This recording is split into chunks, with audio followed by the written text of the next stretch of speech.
Welcome back to another episode of the Dotted Line Podcast. I am your host, Ray Dot, aka DJ Scotty Two Dotty, aka Mr. Make You Move Your Body. And we are on episode 9. Episode 9. Man, we are getting through these episodes at a quick rate. I'm just grateful for the opportunity to be able to do this seriously. I'm thrilled. I'm blessed to do this because it's something that I feel like is extremely helpful to people. And slowly but surely it will get even more attention, the attention that's necessary for it to be.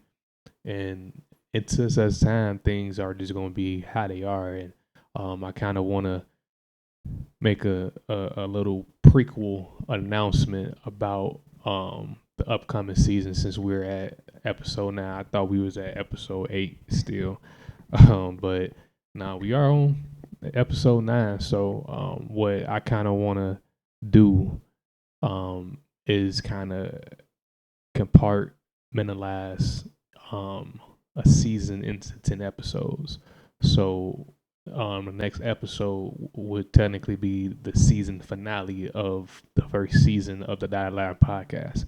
So season 2 would be episode 11, but season one's first episode, season 2 first episode would be the 11th installment of the Dialogue podcast. But I want to kind of be versatile with it. Each season kind of themed around a different kind of topic. I feel like this season, since it was the start of the Dotted Line podcast, you kind of wanted to show versatility and show that, hey, we can hit on a bunch of different topics. But I feel like each season I want to kind of mix it up. So it may be 10 episodes next season about different trauma or different life skills or different music topics. Even I have brainstorm about even like doing like a small segment about the GOAT of basketball, the GOAT of hip hop, the GOAT of R&B, the GOAT of this, or MJ versus Prince, Rick James versus Prince, Chris Brown versus Michael Jackson, Chris Brown versus Justin Timberlake, like different shit like that. To kind of add some more diversity. So that's that's something to kind of look forward to moving forward. To kind of keep um the pod versatile. Keep it intriguing. So but until such time, the task at hand right now is getting through these 7 new hot topics. And again, like, share, subscribe, do whatever your heart content, but continue to come back and listen to some wise words. And without further ado, the 7 topics for the 9th episode of the Deadline Podcast. We are going to discuss the Kendrick versus J. Cole, the NBA playoff preview, more truth about them Lakers, that I love so dearly, convenient love, the strongest soldiers, the Ace study, and we done with the 90s. Are we though? All right. Let's get into the first topic. A very hot topic, the KDOT versus J. Cole. 422. Okay. So let me kind of do some memory lane driving on this topic. So I can remember being in, I want to say, my sophomore and junior year, being of high school. I didn't attend college, so my sophomore and junior year of high school, really just intrigued by J. Cole and Kendrick's music. especially To Pimp a Butterfly, one of the greatest albums of all time, a top five rap album of all time, masterpiece, straight masterpiece. But J. Cole had my ear with, the Come Up, Friday Night Lights, Warm Up, Sideline Story. Those projects that he absolutely shredded to, and was definitely very nostalgic. Even Born Center, A Good Kid, Mad City. A lot of these projects that really are nostalgic to a very um, a very intriguing time in rap, because it wasn't, we was kind of transitioning from that Kanye 50, that um like Drake had just came into like the game, kind of, sort of. Wayne was just on fucking Pluto with everything that he did, as far as is making it from '08 to about down there 2014, 2015. Like that 7 year, 6 year run is just pure, just like you just shaking your head every time you hear the big flick, or you see that he featured, and like, you just know it was gonna be a masterclass. But to have somebody of Kendrick and J. Cole stature kind of come into the game and really showcase the kind of, like, because at that time it was kind of like Meek, Big Sean, Wale, Kendrick, Cole. Those were kind of like the next phase, because you had Ti, Young Jeezy, Nelly, Luda, Wayne. Like you had that era, and then now you transition into like a new era of music, and they were a part of it. And it's just, um, being a fan for as long as I have seen them say some of the craziest shit on, a song. Even collab several times, and like, it's just, you can tell that they bring the best out of each other. Pause. And it's just good to see, me being a rapper as well, just seeing how another, like, iron sharpens iron and stuff of that nature. And it's just like, just, they are great producers. They are great artists. They know how to mix and match different artists, because you got the J Rocks, the Schoolboy Q's. You got, I think, on Dreamville, you got a slew of artists, on Dreamville as well. Even Baby Keem with Kendrick as well. But yeah, it was just a very, they're very versatile. The punchlines, the double entendres, the metaphor, the similes, completely masterclass of English class type shit. So it's just the fact being, like, of course, whenever stuff like this takes place, it's must see TV, because it's just like, you know, it was, I think this is like maybe 2016, 2017, maybe they was talking about a joint album, and that never happened. So fast forward to now, it's just like, oh, shots are being fired against each other, because like they never even had that type of beat type shit.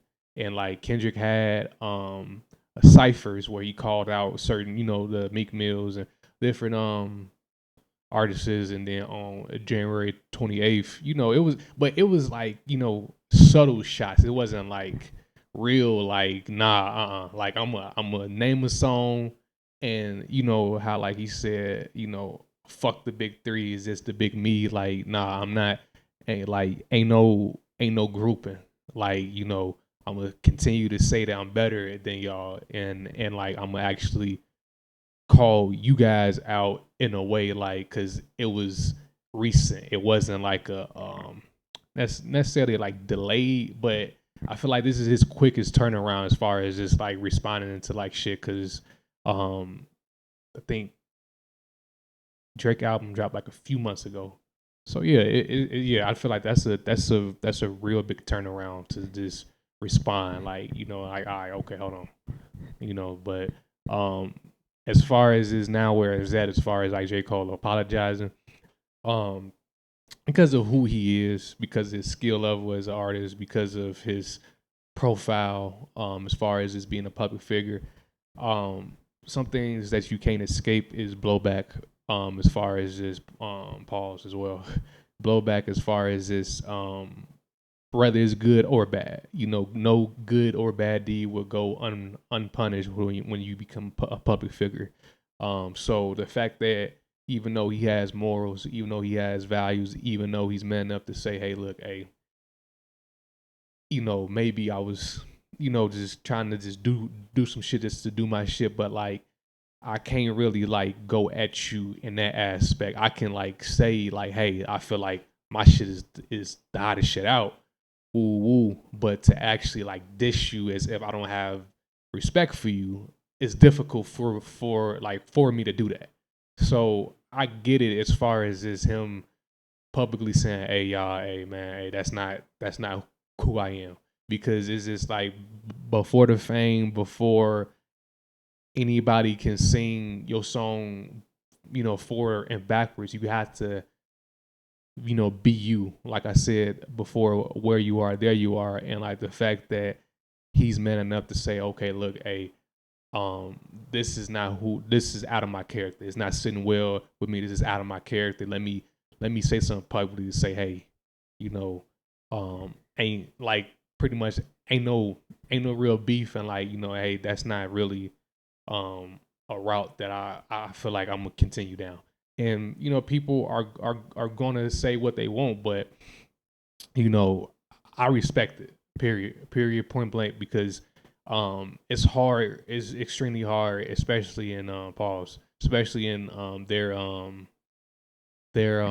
spotlight, as far as just being in a place and space to where literally every no good deed goes unpunished. So you're hesitant to be like, okay, should I say something? Should I not? Should I do this? Should I do that? Because like you are your own brand, but also you have to be marketable. You have to do certain things that make sense business wise. It's gonna be some hurt feelings. There's gonna be people who feel like nah, you should have, and ooh. So it's a constant battle. So I respect him for like making a decision that I feel like he can live with. But on the other hand, if I'm Kendrick, mm, that's that's crazy. Cause now you not only is the ball in your court, you got you. This is not only in your court, but like you got your name engraved on the court. You got your name engraved on the ball. Like you have so much leverage. Then I have all the leverage, because one thing about this rap game historically, once you kind of initiate shit, I mean, of course, and of course you have the Biggie and Tupac situation, but look at Jay-Z and Nas, DMX and Jay-Z, or 50 and then there all of New York, when he first came out, even though he ended up getting shot, but that was, you know, other street shit. But as far as his actual rappers beefing with rappers, like typically shit don't go left, But like as far as like Kendrick got all the leverage. He can kind of manipulate this situation however he want, because as a rapper you don't kind of wave the white flag like that. But again, as a man, I understand why J. Cole did what he did. But as an artist,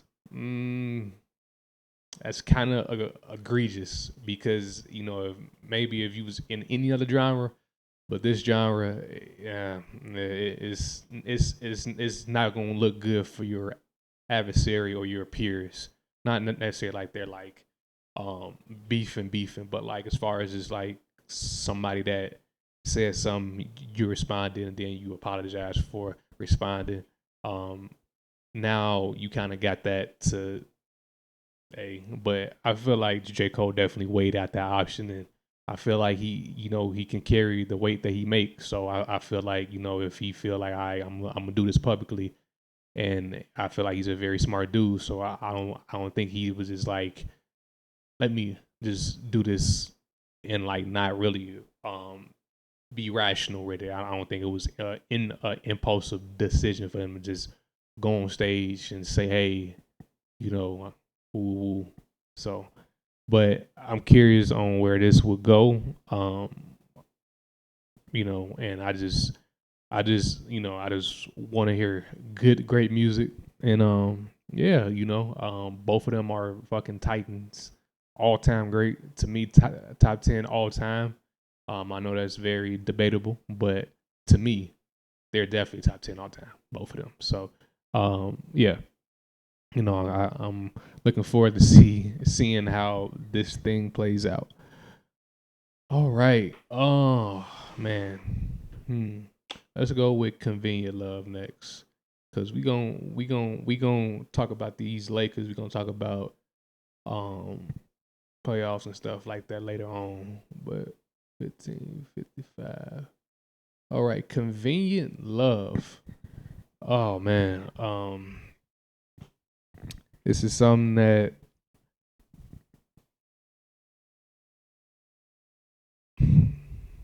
it's a very sensitive topic for me because it's just like um I have seen that in so many different aspects of just things being of convenience to people, as far as is loyalty, respect, um, like when things are convenient, our perception makes it seem like it's that's the easiest, and not only is that the easiest, that will always be the case.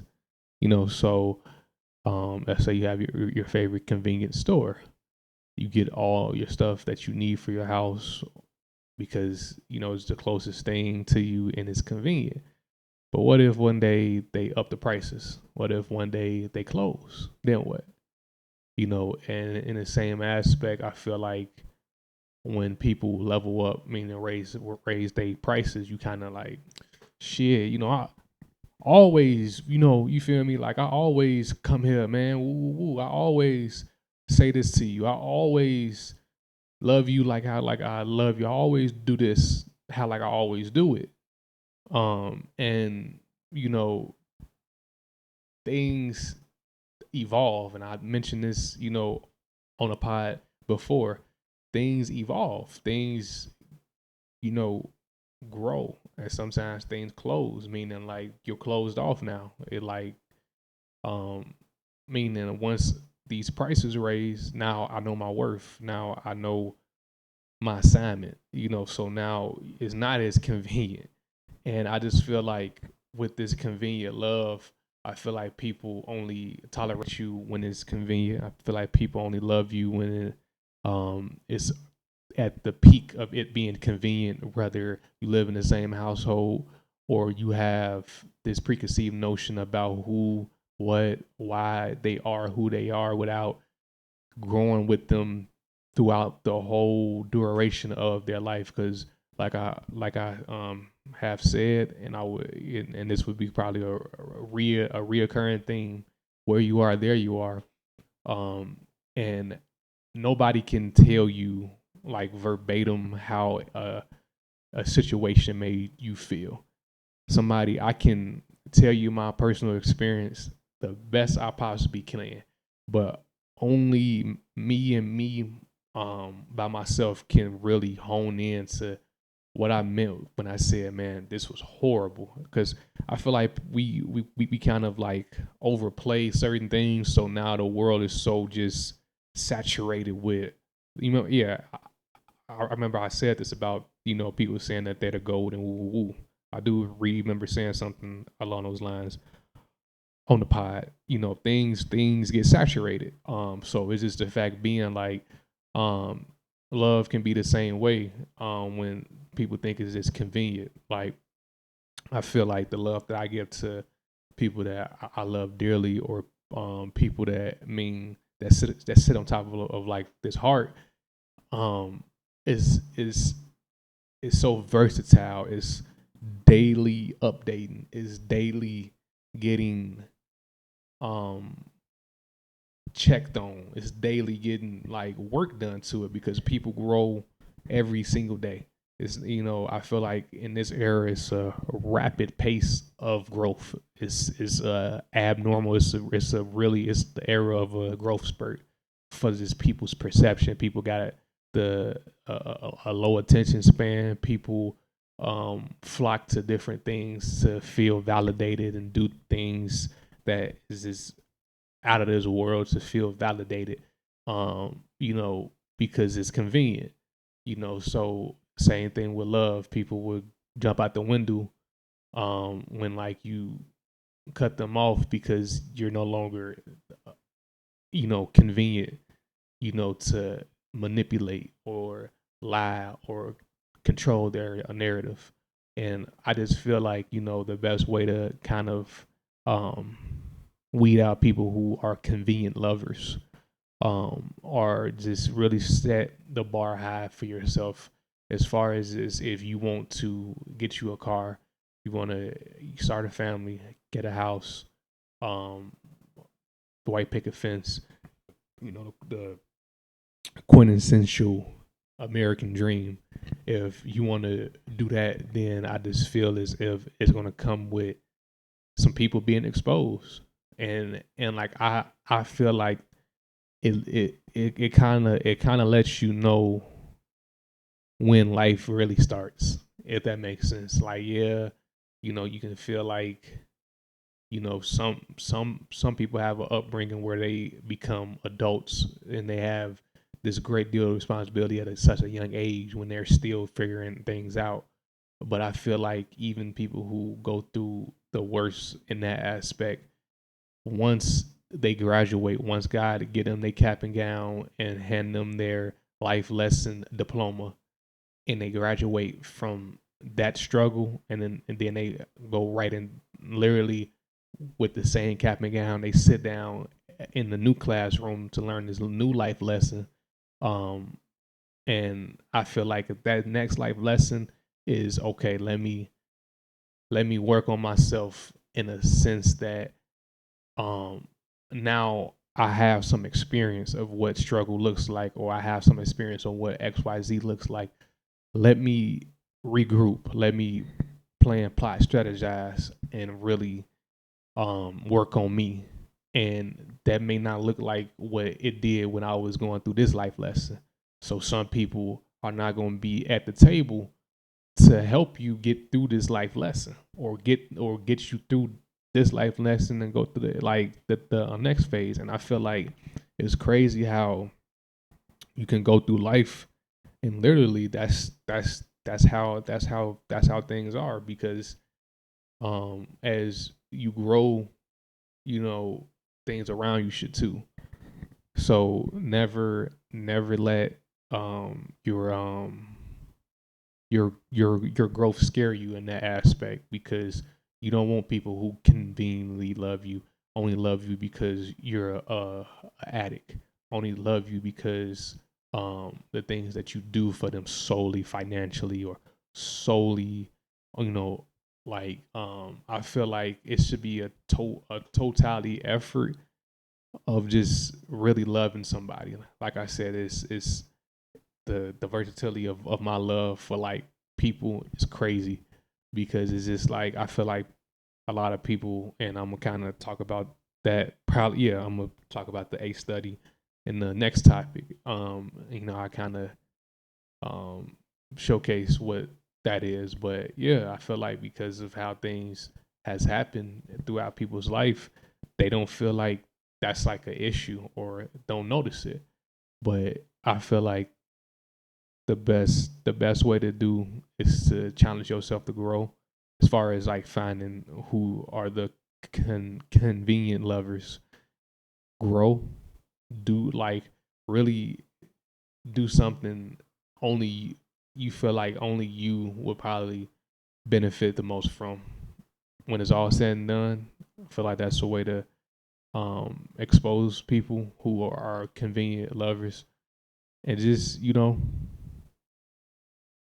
start setting boundaries, along with trying new things, along with experiencing life in a different aspect. Start setting boundaries, saying, "Hey, like I don't want to smoke no more. I don't want to, drink no more? Can you, if you're gonna do that, can you not do it prior, like when you around me, or I don't want to be out all night because I want to, woo woo. And people start looking at you differently and saying, man, you was never woo woo, like, so that's how you know, okay, okay.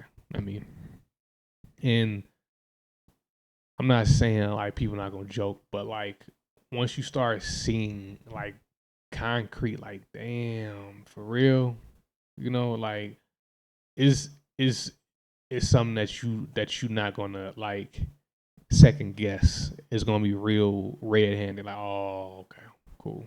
It's not gonna be nothing that you can like.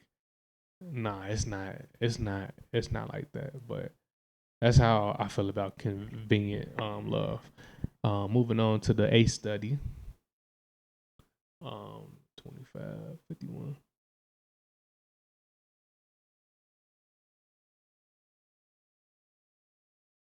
Okay, the A study is pretty much a summary of just how childhood trauma um, affects people um, throughout their life, and I'm kind of just gonna run down different things as far as this. Hold on 1 second, y'all. 1 second.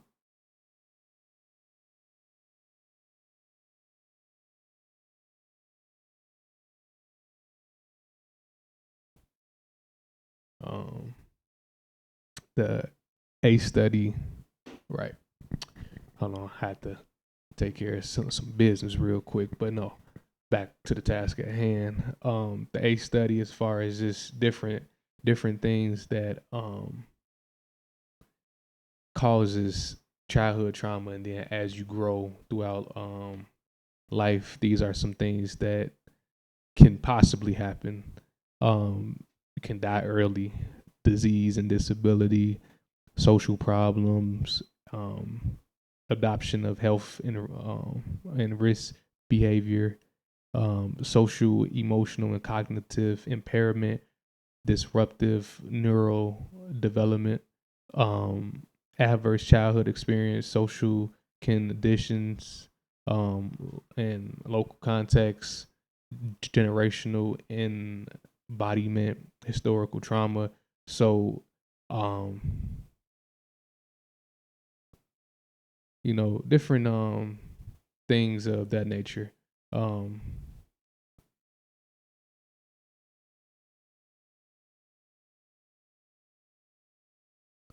1 second, y'all. Taking care of business again.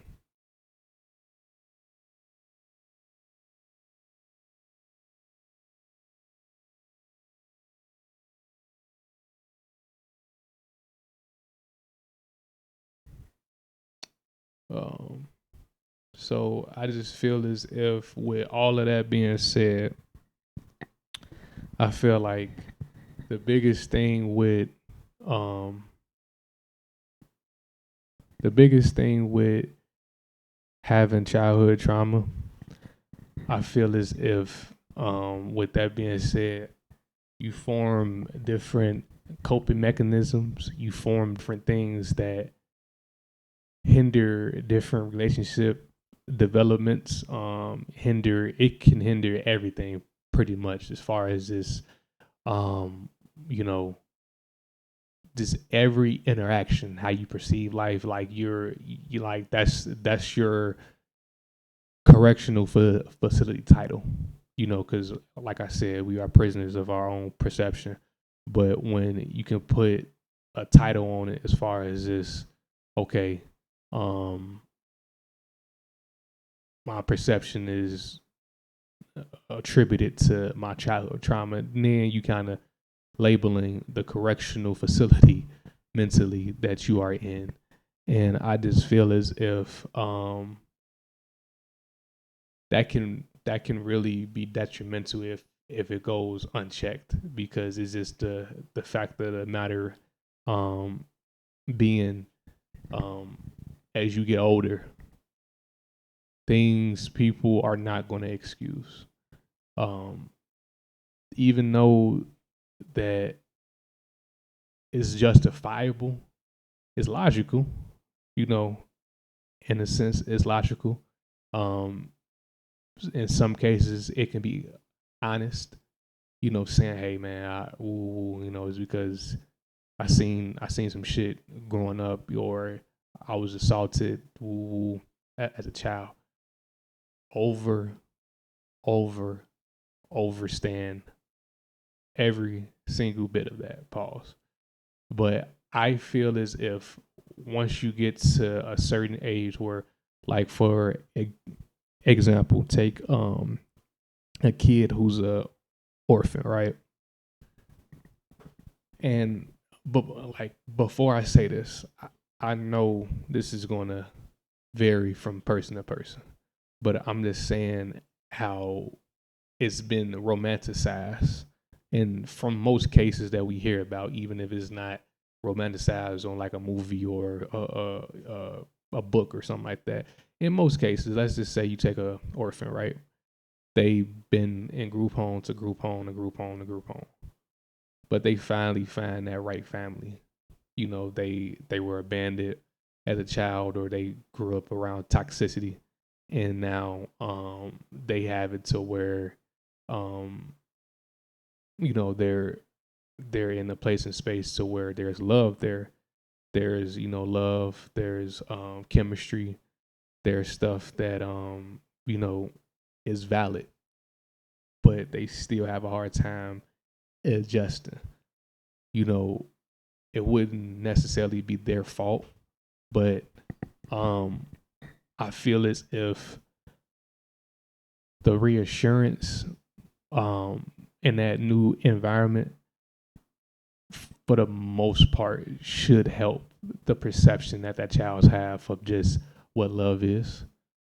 Because if you always got bullied and you know, you graduate, now you know you may not know how to react when people raise their voice, maybe, and not in no aggressive manner, but just something sudden happen and they yell or something like that. So you may be triggered, you may have trauma, but feel like, again, going back to the last thing I said, like when you take that time to really step out of the norm and develop, like, hey, I'm getting triggered. I'm like I'm redlining mentally. It's making my head hurt.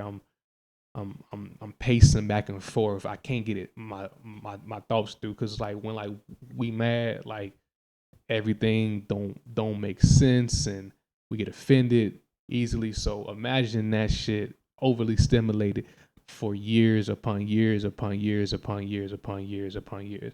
Yeah, it's gonna take some work. It's gonna take some years to kind of unravel it.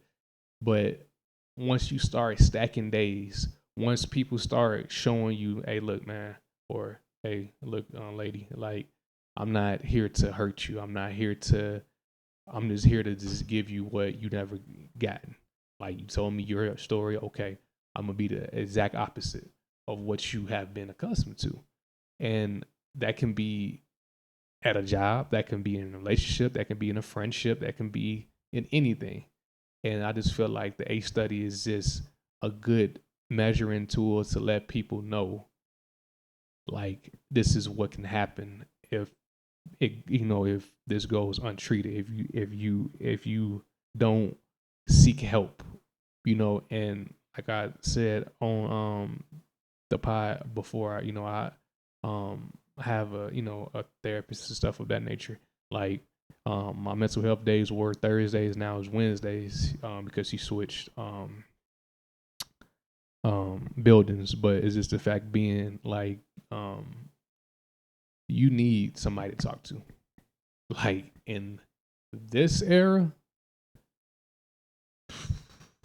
when I say you need somebody that's not your spouse, somebody that's not your best friend, somebody who don't know you from a can of paint, can just sit down and listen and don't formulate a prejudice or a bias perception of you. They sit down, they, okay, let me lock in. Let me hear everything that this person's saying. Let me ask the pertinent questions. Don't let me ask them a question that don't pertain to what they're talking to. Let me ask them a pertinent question. Let me ask questions that would make them think a little bit differently about what they went through and what they're going through currently. Like you need people like that because I feel like friends and family, um, they bring so much prejudice and like bias to just everything that comes to who you are versus just like, okay, what help does such and such need? Not what I think he needs. I need to hear him say, hey, I feel like this will help me. Or I need to hear her say, hey, this will help me. So that we can navigate, that we can, kind of go down that road versus just like, nah, I think it's just this.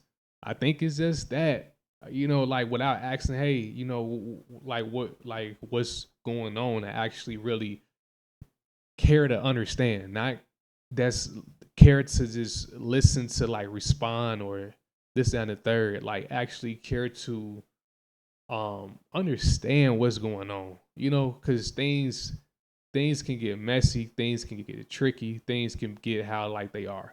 But when like you actually listen to what a motherfucker's saying and you want to be better for them and help them be better for themselves, I feel like that's one way to help through any trauma, but especially childhood trauma. So I just pray for anybody, who's been captured by trauma in any aspect, but let alone childhood trauma, because um, unfortunately, I feel like I'm in a very subliminal, abstract, out of bounds way. I might be doing that to my daughter because of the whole situation with her mom and the fact that things are how it is. And, not gonna go into full on depth about that, but, um, kind of to just say that could that could be traumatic. The fact that I'm not able to be on her day to day, or we're going years without seeing each other, or we're going months without seeing each other.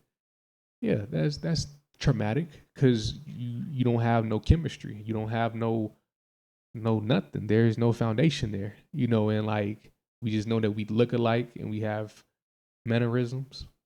And like I know without a shadow of doubt, I love my child. I know that she loves me, but when so much is in between us and it's always this down the third going on, um, that that's almost without a shadow of a doubt going to affect her, because especially because she's a black woman.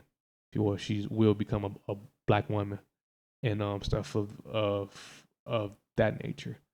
And that comes with a whole host of things. So, but that's neither here nor there. But I just kind of use that as a example to kind of just show you how even if the intentions are good and this and third, you can still in a indirect way affect somebody's childhood upbringing. And I know that for like me too.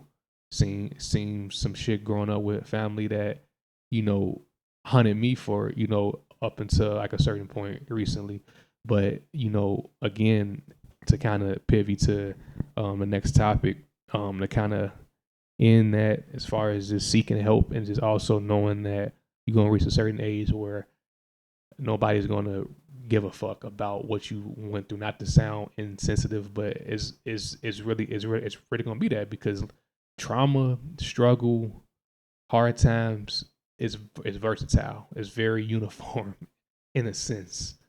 It's uniform because every nationality has experienced that. Whether they are trying to make people subservient, rather they are subservient to history or whatever the case may be. There has been numerous accounts from multiple nationalities from all walks of life of struggle. So that's uniform. So when you tell people like, man, I'm going through this, man, I'm going like one people mind is not even focused on even what the fuck you're saying, because like either they're trying to get to their next like objective, they're trying to accomplish their next objective, or they can care less. They can really care less. I don't care who did what to you. Why is this not done? I don't care why you didn't. I don't care why you didn't show up. To work on time, whatever the case may be. Like it like, and not to say don't work on yourself or not, surround yourself with people who actually do care about what you have went through, but it's going to be a lot of points in a lot of people's life where, yeah, you're going to hit that wall, and you have to be, again, having the people around you have done that work internally and understand that that's just how people's mind and art is like wired. Everybody's not on the same journey. Everybody is not attached to the human aspect of um or even have the wherewithal of what is like in the aspect from a third person, just or a observant person's view. People don't really pay attention to like the black struggle or the struggle of any culture. Like people can care less because where they are, there they are, and they trying to be the best them, whatever that looks like for everybody. So that's just kind of my take on like that. Hopefully this helped somebody. All right, moving on.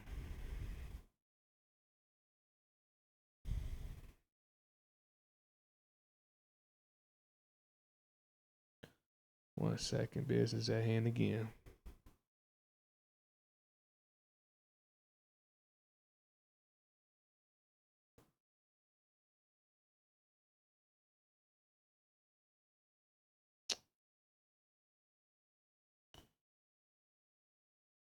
All right. Let's talk about the strongest soldiers. Hopefully I was not idle too long. But when the wife texts, you gotta respond. Anybody who's married, if you know, you motherfucking know. So I don't mean to just look like I'm falling asleep or no shit like that. But yeah. Moving on to the strongest soldiers topic. Kind of to pivot to like that as pivot from the A study to the strongest soldiers. Um, the strongest soldiers. Um, I feel like that's very versatile. It's a very versatile statement because not all of the strongest soldiers survive. Not all the strongest soldiers um, finish the war. Not all the strongest soldiers live to tell the tale. So and that's so versatile, and I feel like your strength is very subjective.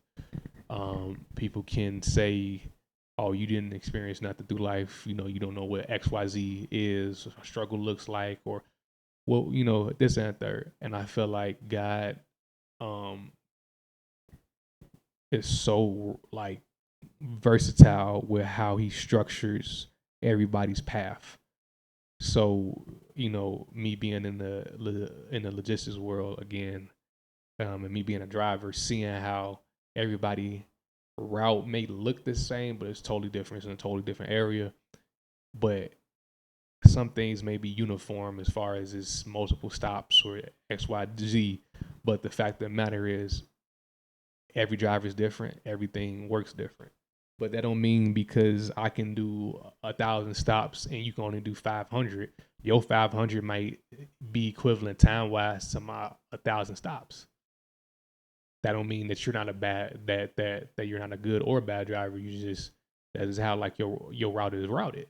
So is this the fact of the matter being, you kind of gotta take it with face value. You kind of gotta take things like that. So with that being said, like strength looks different for everybody. I feel like the motherfuckers who can strap the harness to their motherfucking stomach and pull a whole motherfucking plane is just as the mother's working 2 jobs with 2 kids and no days off is just as strong as the guy pulling the plane. They just displaying it in a different aspect. He or she is showing it in a physical aspect, and she's showing it in the spiritual aspect. And I feel like everybody um has that come to God moment where, like, do I push through this? Do I stand strong? Do I fold? And some people die in the midst of doing the right thing. Some people um don't live to tell about they like good things. But that don't mean like they're not, or they wasn't strong, or they're not strong, or this and third, because they suffer in silence perhaps, or they just didn't have enough time to tell, hey, this is what strength looks like, and woo woo woo. And I just feel like is something very unique about struggle. It's something very poetic about struggle. It's something very eye opening for struggle. And I say that because think about anything that has been remodeled. If you ever remodeled your house, retiled the tile, redid the bathroom, you got to tear shit up. You got to tear out. You got to tear up all the old whatever. And during that process, it looks crazy. It look like, damn, somebody dropped the bomb in here. Like, what happened? What transpired in here? Even like when in like my apartment, they put a new bathroom like wall in, kind of sort of, like the shower wall, because it was all tile. And I'm not sure how like I feel about the method that they did it, but I'm just renting this place, so I don't care. So it's just the fact being like they put like almost you couldn't tell it was towel behind there, because it looks very like it's always been there. So you can, even somebody say, yeah, it's towel behind this, you would be like, nah, this always been how like it is. Nah, it's towel behind us, bro. So that's what I'm saying. Like, motherfuckers don't know what you've been through. So is just the fact of the matter is they don't know what's behind who they see. So is just the fact of the matter is just, um continue to persevere. Anybody who feel like, I had seen like it was like a Facebook status, like, when the new year first started, people were saying, I hope God don't got me on the strongest soldiers list, or something of that nature, for like the year. And like I kind of chuckled at that, because it's just like it's almost like when you're struggling, it's almost like trying to catch your next breath. Um or you just being held in a position, pause, that you just really just like, if you exercise and then you stretching, pause, and like you just want to just stop, take a break for a second, and it's just like life over exerts you. It seems like, and like it's just like, your face is tensing up, you grunting, your teeth and all your muscles are showing and shit like that, because it's just like the body is trying to, hold firm, and you know over exert itself to make it make sense. So I just, like, I definitely find it very fascinating, how things can get torn apart just so that they can fall in place. Things fall apart so that they can fall together. It's something very poetic about that. And the only reason why I'm here today is because God spoke a word to me. He spoke a word when I was the weakest, and ever since then I feel like I've been my strongest, because I answered the call. I answered the call. I said, okay, let me get up and move. Let me start living life differently. Like, let me start doing the work necessary, because it is work. To build muscle, it take hustle. I said that in a song, hustle to build muscle, so it's just like the fact of the matter is like, um, you have to be comfortably fine with being uncomfortable. That doesn't sound right. But it's just the fact of the matter is, yeah, like like strength is going to be tested. You got to build it and then you got to test it. So, whatever you're going through, put it at the throne, put it at God's feet, put it in in in in proper context. Probably probably in a season where financially is literally equivalent to climbing Mount Everest. Literally, if only I can publicly go on record and say, hey, financially, this is what I'm going through.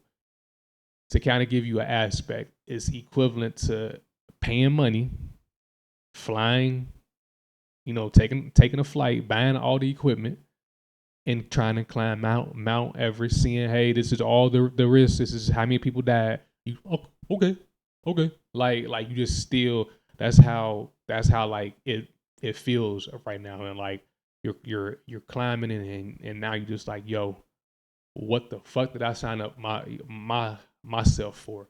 But because of what I've been through, I know I'm gonna keep on going, even if my motherfucking hands fall off from it being so cold. I'm still using that metaphor, but it's just the fact of the matter is I'm gonna just keep going until I just can't pause. So it's just like the fact being is you know I just pray that whatever you're going through, that you find the strength and you become a strong soldier in whatever that you're dealing with. Because things do get treacherous, things do get tough, but there's a will, there's a way. And I'm living. You're watching this video, seeing living proof as of the moment that you're watching this video of just like what believing in God looks like, what giving that's hitching your wagon, hitching, that that source to like your being looks like, so I'm just grateful. I'm just grateful, and I pray day in day out that I continue to get stronger and be able to withstand the onslaught. Because right now I'm in the midst of an onslaught. I'm in the midst of a shootout. I'm like a rampage. I feel extremely outgunned. I feel extremely outmanned. I feel like if you look up the story, it's called. It was a operation, I think in Iraq called the Hornet's Nest.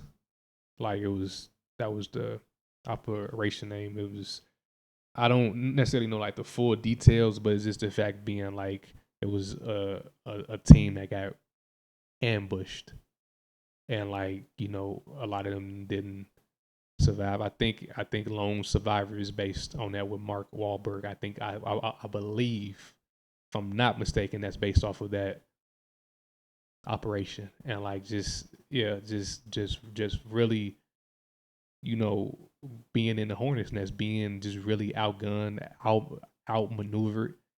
But I'm into like our transition from this being, no matter what it looked like, no matter who say what, I'm gonna continue to be strong in my adversity. I'm gonna continue to showcase um uh a mystique, a elk of class, of dignity, because I feel like only thing the devil wants you to do is just show so much weakness that he can, like, when it's time to be strong, you have no stability. The devil just want to take the legs out of you. So if you're willing to rob a bank to pay your rent and you get caught, now your strength is gone. You feel me? Because in your moment of weakness, you did a desperate act, but now you have to be strong and take what comes with breaking the law, takes what comes with disappointing your family, disappointing yourself. So that's the caveat. That's the catch-21 of like being desperate and throwing your hands up and saying, I can't, I can't, I can't, I can't. I've been through this, I've been through this, I've been through that. Why is this? Why is this? Why is that? Like it's to manipulate your mind and say, okay, I'm tired of this. Let me let me rob a bank. Let me hit a lick. Let me do this. Let me do that. Taking a great leap. And in some cases, it may work out in the short term, but it's very unique when you can, in a split second, too, in real time, can make the decision. I'm gonna continue to struggle because at the end of this struggle, success is gonna come. Because me trying to skip steps or try to, be God, or me trying to do something other than following what's being laid out because I feel as if certain things are obvious in what you should do, and certain things you have to continue to climb that mountain to get to a better understanding of why what is what so that you can do that. So to kind of pivot on out of this topic, stay strong, continue doing what's necessary, continue to just lay all your problems at God's feet, continue to definitely remain in prayer, continue to surround yourself with like-minded people, continue to surround yourself with things and do things that you love. Take time for yourself. Fuck whatever else that you got going on. Take time for yourself, because your kids can't be the best version of themselves if you're not the best version of yourself. Your job can't get the best version of you if you're not the best version of you. Your spouse can't get the best version of you if you're not the best version of you. Like everything is on a string. Everything is chain ganged. So have that mentality when you thinking, damn, should I take off today? Because this like I'm redlining, but I don't want to look weak. I don't want to lose money. Oh fuck it, let me just think about it first. I'm not saying not do it, but think about it first. Only thing I'm saying. All right, so moving on.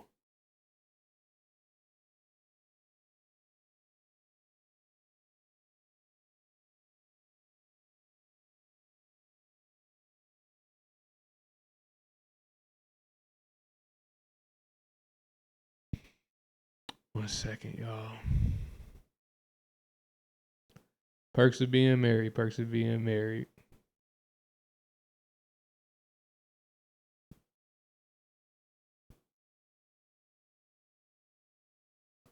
Okay, let's move on to um. Hmm. Let's move on to my Lakers.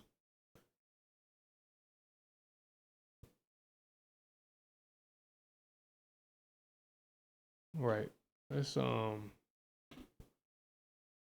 really have some truth here real quick. So, my Los Angeles Lakers, as I'm recording this video right now. Hold on, what the fuck? Got the pop up on the screen. Okay. As I'm recording this video, 4/10 of 24, um, they lost last night to Golden State, and unacceptable performance across the board. Even one of our star players, and even the other star player who Brian, who played as best as he possibly could. But I feel as if this is a culmination of just everything that's has been what has been. And I believe I touched on this on the last time I talked about my team. But I got to bring even more truth to the table, because after watching last night game, us being Literally, we could have jumped back up to eighth, and we don't play again until this Friday. Um, we could have jumped back up to eighth for the time being, but now we're only a half game in the ninth seed in front of Golden State because we chose to call it in.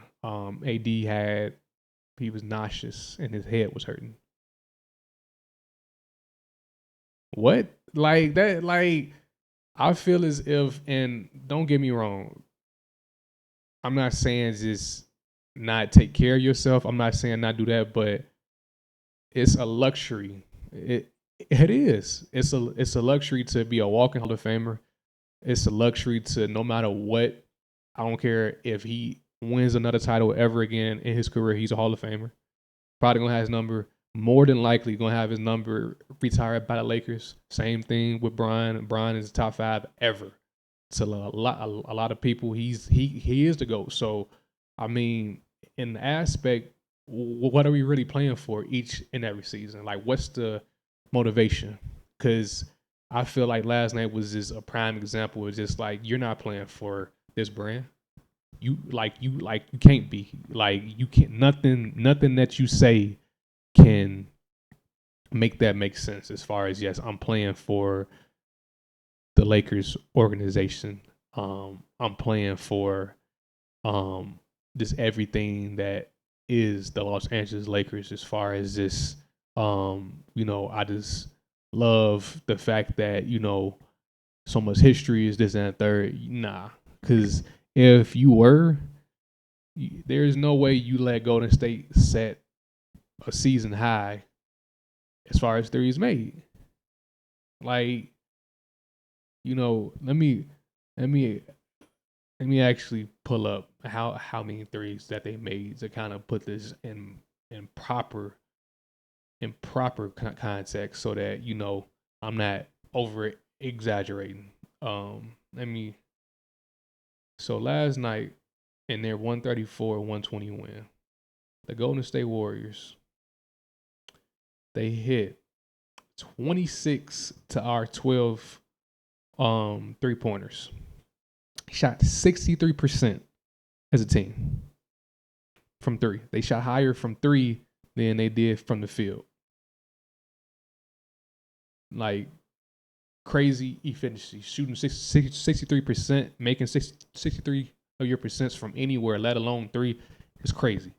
So my whole thing is, what's at stake.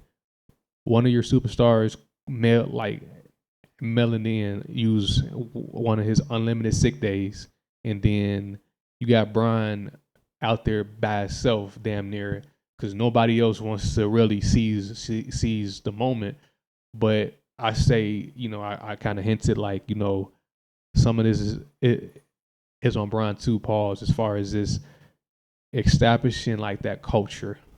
And it's not his fault all the way because you are a transcendent talent, because the whole world is literally, idolizes you and puts you in a pedestal and an aspect that even the people that you're like your co-workers even step aside and is, man, this is LeBron James, man. He man, like, got that googly eyes over everything that you do versus just like, I have to eat too. This man, his shit is cemented for all time. So I have to eat too. Like, I have to hit big shots too. I have to come to play too, because the jury's still out on if I'm gonna get a contract again. But motherfuckers don't have that aspect, like, because I feel like in a sense, like, motherfuckers have finagled the system now. Like they see like even minimum play get reward with max money. So why the fuck am I gonna risk hurting myself and fucking up my money than to bring it every night that I possibly can? If I can't at least give you 90% of max effort, at least 90 a night out, at least 90. I'm not saying that every night you gonna shoot 5 for 5 in the first quarter. I'm not saying every night you gonna go to the free throw line 30 times. I'm not saying every night you're gonna drop 60. But nights like last night, you were supposed to come in hoop. You saw fucking Draymond Green hitting 5 for 5 from 3. Gary Payton hitting threes. Chris Paul kind of had a few throwback moments. Klay Thompson has found his rhythm. So Klay Thompson looks like Klay Thompson now, and Curry has always been Curry.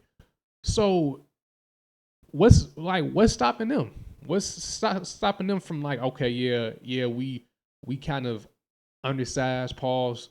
We're a bit older. We are not as spring chickens, but our system, and that's something that I noticed that is keeping Golden State afloat for the time being, because they do got Kuminga, they do got a few young pieces as well, but what's keeping them leveled, at least in the aspect like, okay, we at least got a chance to at least at minimum make the playoffs. We is not going to just fall off like bad dope completely. We're not going to be 15th. We're going to fight to at least get in that motherfucker, like get in the playoffs. Their system is keeping them afloat.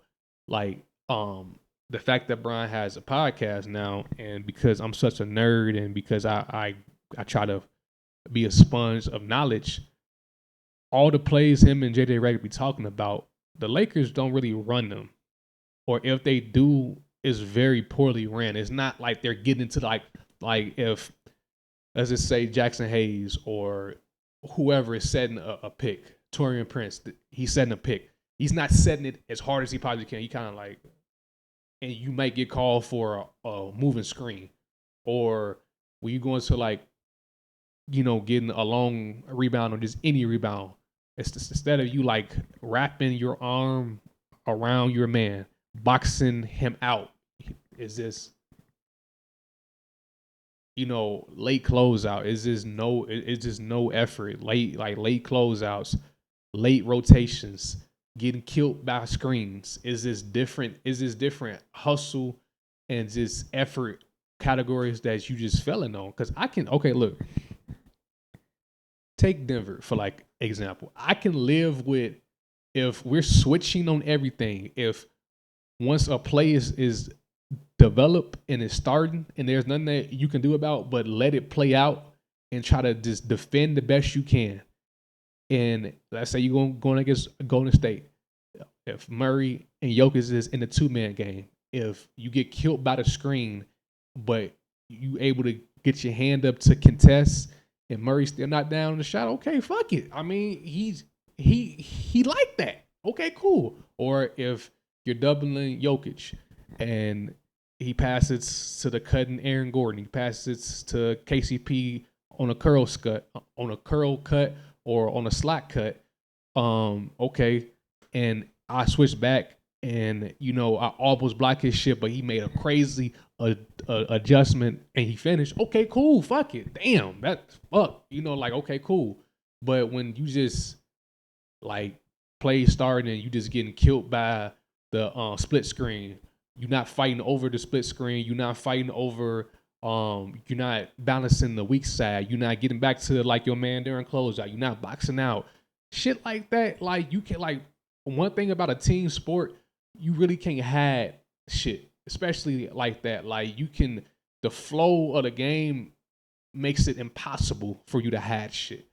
And I'm starting to see now, like even when I'm watching just non-Laker games or I'm watching just Laker games and seeing how the other team play us, it's cool to see basketball played the right way in any aspect. But I would love it to be all like as much as possible on this end. But as far as this teams in general, just knowing how to play basketball and knowing what they're good at and their strengths and their weaknesses, it's a beautiful thing to watch.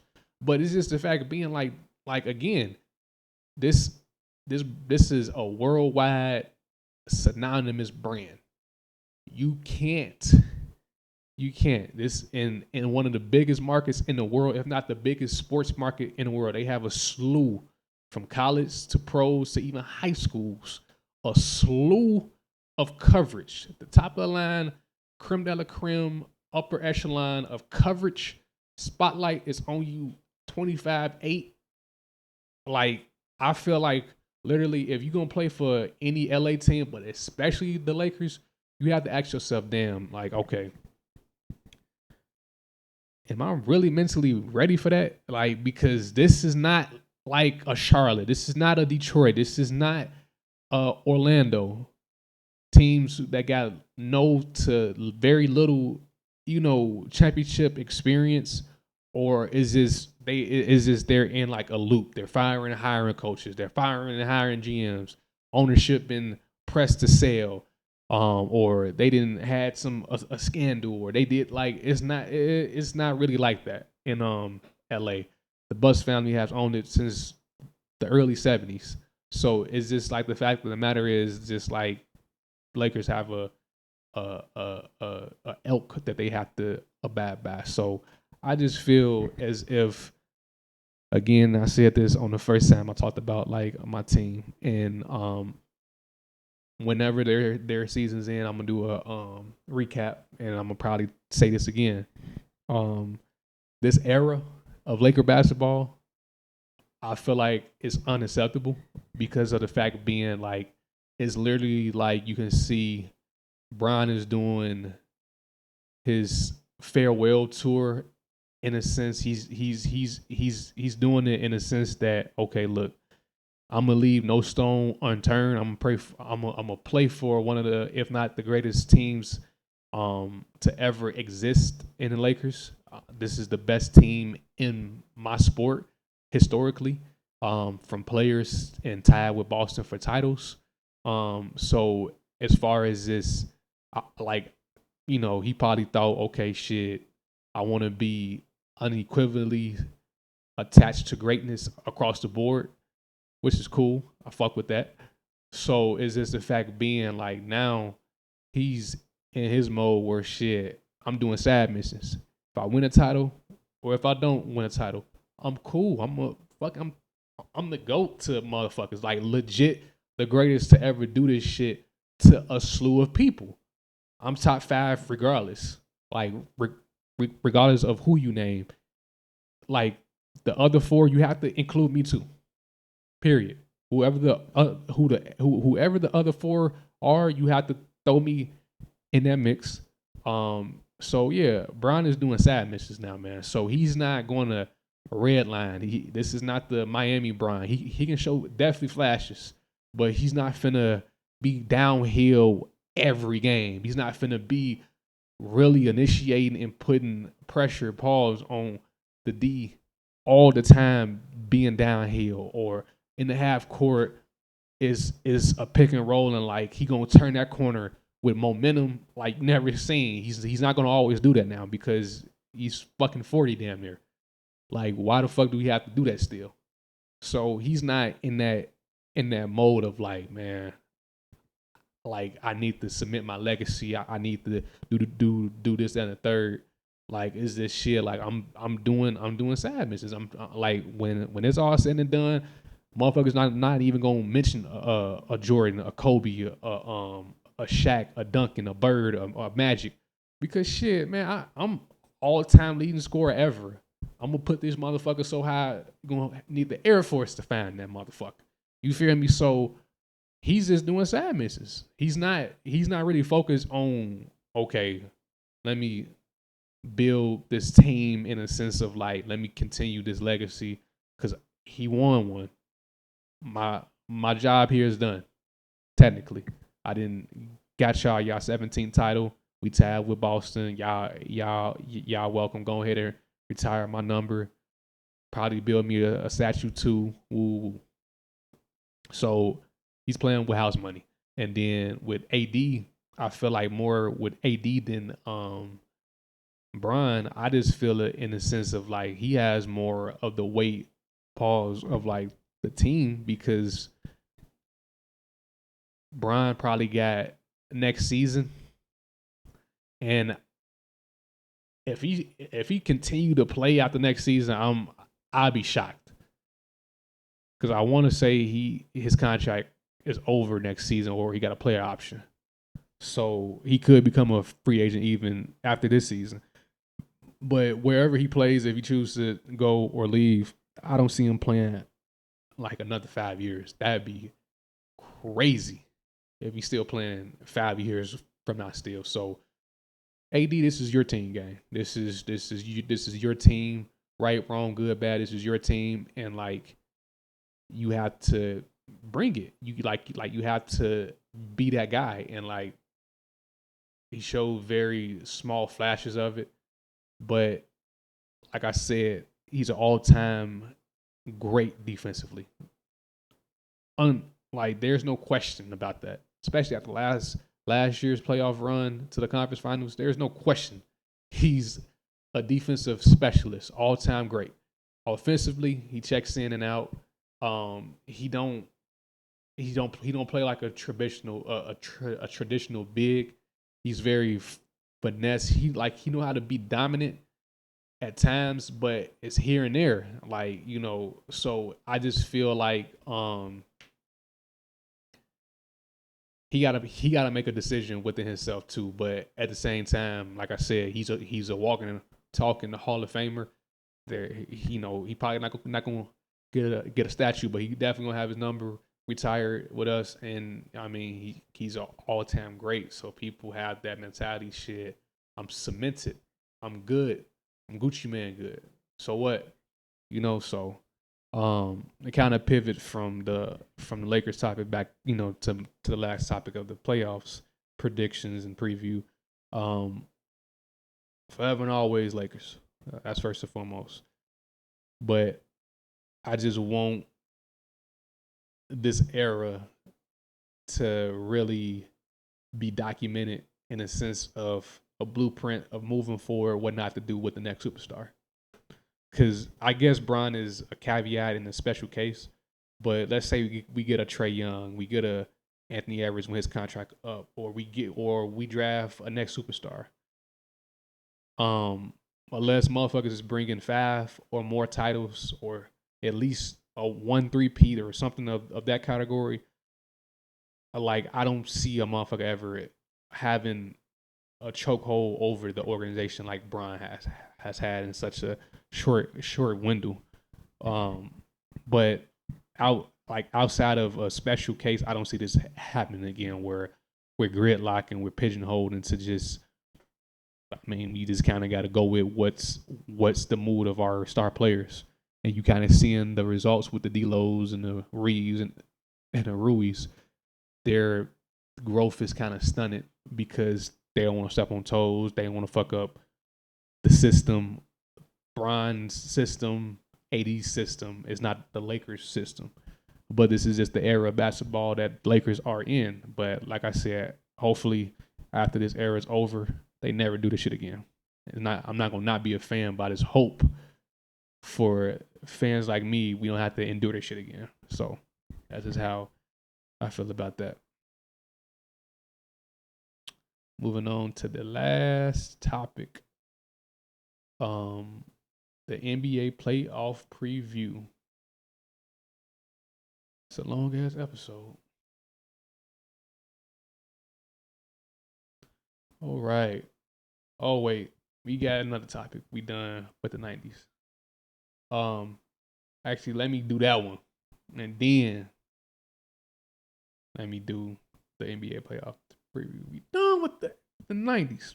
Are we though? Are we though? Okay, we done with the 90s. Nah, because I feel as if 90s has paved a way, and 90s basketball and just even the early 2000s was just such a just pivotal period of just very unique basketball, and I don't feel like we'll never be done with yesteryears. Now, as far as how the game is being played now, the 5 out versus just the 2 in 3 out, or the case, or 4 in, for 1 in 4 out type shit. Like the Shaq, the White system type shit.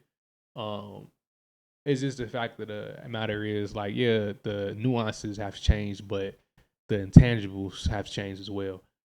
I like imagine if you had a Rodman guarding a Curry. Imagine if you had a Shaq guarding, like keep the same energy from the '90s, but packaged in this era's style of play. It would be must see TV. It would be very exciting to see certain players from the '90s in this era with everything at their disposal. Man, what? Like that's why people saying like, oh, Jordan could play in this era, he wouldn't be as dominant. That man would average like no bullshit 50 points. Like no dick riding pause. Like he would probably average 50 points. He at probably at the lowest amount, probably like 42, 43. Because Luka Denner averaging 40. So it's so easy to score. It's so easy because motherfuckers don't want to give effort on defense. In the '90s, the score was lower because of course they shot less threes, but motherfuckers like you had like it was illegal to do a zone defense. You had to guard your man. So motherfuckers would mismatch, like with matchup hunt, and they would get the switch, and you had to stay on your man. You couldn't if you had switched. Okay, you had to stay on this person. You can kind of hand check motherfuckers and guide them where you want them to go. I wish they never took that away, but again, it was a business decision to bring more excitement because if motherfuckers is just scoring at will, and I said this before on the pod, motherfuckers scoring at will, motherfuckers can bring in more viewership and you can like heighten up the hype around a Luka, Wemby, SGA, Ant Man. You can kind of, up uplift them more. Hey, you see, what's name dropped 70? Like that's crazy. But damn, he dropped 70. Like, was defense being played? Like, it's just the fact being like, yeah, you like we're in that era. So, I don't feel like we would never be done with the '90s because the '90s always will have something to say about that era of just pure nostalgic basketball, pure basketball the way it should be played. So that's how I feel about that. So moving on. 1 second. All right, I'm back. So I'm not sure where I left off at, but I'm gonna just skip to the last topic of today. But I know I was talking about we're done with the '90s, but I'm gonna say this: we are not done with the '90s at all. That's it. That's all. That's kind of how I feel about that. But we gonna just jump to the last topic since it was a whole debacle right there. Had to take care of some business. But let's go to the NBA playoff preview.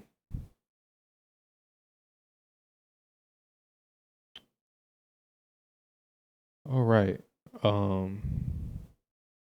NBA playoff preview. So as it stands right now, Boston is head and shoulders above everybody. So they got the best record through all the playoffs. So the Bucks or the Celtics right now, this is just a preview. Right now would be playing the Heat. And then the Bucks would be playing the Sixers. The Knicks would be playing the Pacers, and Magic would be playing the Cavs. This is just a soft estimate. And then on the West Coast, it would be T Wolves, Kings, Nuggets, Suns, Thunder, Pelicans, and Clippers, Dallas. So, starting with the East Coast, let's just say right now how like it's looking. We just gonna kind of do like an overview. We're not gonna do matchups. I'm gonna say that for probably the last episode of the season. To kind of do the actual round one projections because the play-in is next Tuesday as I'm recording this video. But right now, let's do an overview of what to kind of expect for the playoffs. So, starting in the East, looking at who could possibly go to the finals. It's pause. It's really wide open. Really, like And it's not just because I'm a Lakers fan. I'm just not sold on Boston in the playoffs because, again, they only lost 17 games this season so far. But it's just the fact being like, when it comes to crucial times, Jaylen Brown, Tatum, they fall apart. But their supporting cast is legit. Pritchard, Derek White, Al Horford, Porzingis, they have a legit ass team. But when it comes to playoffs, how is that gonna look? The Bucks, yeah, no. They're like, and I was making this point to somebody. Not too many things come good from Maywood. I'm a rare exception, and there's other cases, but not too many success stories come from Maywood, Illinois. We do have legends, but it's Doc is not the right coach for that team at all. Period. Whatsoever. And that's going to be their demise. The Knicks, they don't have enough. Magic, too young. Cavs, don't have enough. Pacers, Pacers could be a wild card, but I don't think they got enough either. Sixers don't have enough. Miami, you don't know with them. I feel like between Miami, it may be a rematch. Miami Boston again, because it's just like looking at the 8 teams right now that could be in the mix. I can see a Boston Miami rematch, because I don't think if the Bucks can make it out the first round, depending on who they matched up with, they better hope they not matched up with Miami again. They better hope that, man. They better hope that, because that's not gonna bode well for them at all, at all. I can definitely see Miami Celtics conference finals and Miami going back to the finals. Now, on that best in the West end, whew, man, I feel like it's Nuggets versus the field, and it's coming from a diehard Lakers fan. The T Wolves, I feel like they're a piece away, pause, from really being crazy, because their team is definitely legit. Nas Reed, I'm a big fan of him. A great role player, knows his role. He remind me of a bit of Antoine Jameson, a little bit of like Nene with like a jumper, like big body pause, and just plays the game the right way. And of course, like the Nuggets again, I feel like they're the favorite because they have everything that you need outside of rim protection, which they don't really get it exposed like that because they play the game that well. Where like it don't matter if Jokic can't block, 5 shots like Wemby or AD. He do what he needs to do, and we can live with everything else. The Thunder, same thing with the T Wolves. They're a piece away. If either one of those teams can get, let's say, I'm trying to see like a good like a Brandon Ingram on like the low end, Paul George on the low end, Chip Titletown in my amazing voice, for real, for real. I can definitely see them taking something home. Clippers, outside of Kawhi, really, and even in lately with Kawhi, come playoffs, they fade away. So I'm not sold on them. Dallas, wild card. I feel like Dallas is the wild card here. Dallas could really make some noise, but I'm not sold on them either. Pelicans, it's too young, don't have enough experience. Suns are very intriguing. That's a very intriguing team, but I feel like they lack of a true PG, a lack of true defensive anchor, defensive specialist. I feel like that's gonna really hurt them. And then eight through 10, the Kings, Lakers, Warriors. I'm not sold on the Kings because again they lack experience. When you match up with Denver or even T Wolves team, you know, you gonna need somebody to really show up. Like Fox can't do it himself. Monk is a good backup, and Sabonis, he can get you a triple double, but he has to, like, I felt like Jokic, his triple doubles are loud and effective. Sabonis is just like, because he's an all around player and he's a fantastic rebounder. It just kind of translates to a few, like a few wins in the playoffs. But when you going against a Jokic or like T Wolves, you really need to impact the game. Not just play good. You need to really just make your presence felt. Pause. And then I already ranted about my Lakers. And then Golden State. Is just the fact being, um, I don't think they have nearly enough of anything outside of shooting in a good system to kind of get shots up, to potentially make shots type of shit. Like they high efficiency of getting things schemed so that they can get shots up.